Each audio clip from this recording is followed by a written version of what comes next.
Aloha everybody, what is really good? Welcome to another RuneScape news coverage video. For this video, we're going to talk more about some ideas that the Jmods are working on with this year's EpicJam. So without any further ado, let's jump right into the video. Let's go.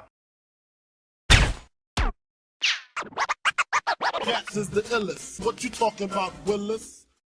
Alright guys, this is once again all coming from Twitter, just like the last video, and I will have a link to each tweet down in the description below if you want to go follow up on them and check them out, maybe voice your opinions, whatever the case may be. So check the description. First off, we have something by Mod Luke F, and he's made the ability to have a green screen skybox. This will be really interesting for anybody who happens to be a YouTuber or you want to create some cool images with a good backdrop. You'll have that ability to create it, as you can see what it looks like here on screen with the full-on green screen skybox. In addition, they've also added the ability to remove NPCs as well as other players in the free camera mode. It's important to note that your character will still appear, and if players are hidden, their chat will not appear either. Next up, we got Mod Shawnee jumping into the GameJam, and he is trying to smash out some of Mod Timbo's designs from something that was announced at RuneFest years ago, and that is skilling Offhands. These will grant, various different unique abilities to skilling around in the game world, so he's going to be working on those. Hopefully those see the light of day and make it into the game, considering they're announced so long ago at RuneFest. Would love to finally be able to get our hands on these. Next up, we got Mod Raven once again. He's still working on the Araxor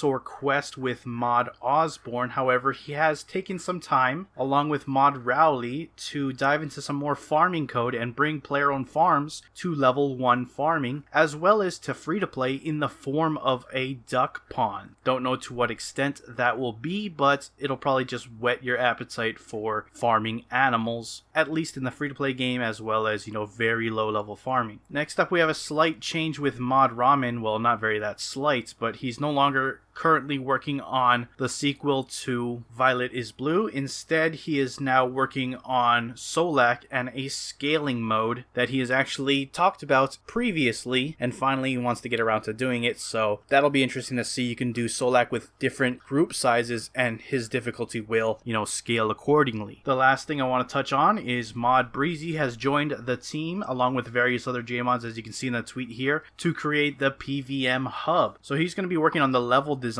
getting the area to feel right. He's also basically confirmed that this area will have a bank as well as a healing for prayer and summoning, as well as combat dummies, and obviously the boss portal I talked about in the last video. In addition, he's also mentioned a decanter is in the design, so we're definitely going to see how this is going to shape up. Here's a quick mock-up. This is not indicative of the final build at all. Doesn't mean it's going to be in Lumbridge, doesn't mean it's going to look like this. This is just to give you a feel. You can see the boss portal, the dummies, the bank, etc. This is not at all representative of what it'll finally look like, so just gotta be 100% clear on that. And that pretty much concludes all the new information regarding the EpicJam this year. Again, remember that EpicJam updates are not guaranteed to make it into the final build of the game, but there is a chance that we could see some of these. At the very least, the PVM Hub is looking like it's more than likely, so that's gonna be excellent to see in the game. Let me know what you guys think about these new updates since the last video down in the comments below. Love to hear your thoughts. Do check out those tweets, give your opinions, etc. And with that, I'm gonna wrap up the video. If you enjoyed it, hit that like button. If you're not subscribed and you want to stay up to date on things RuneScape related, hit that subscribe button. And I appreciate you watching. I am out. Aloha.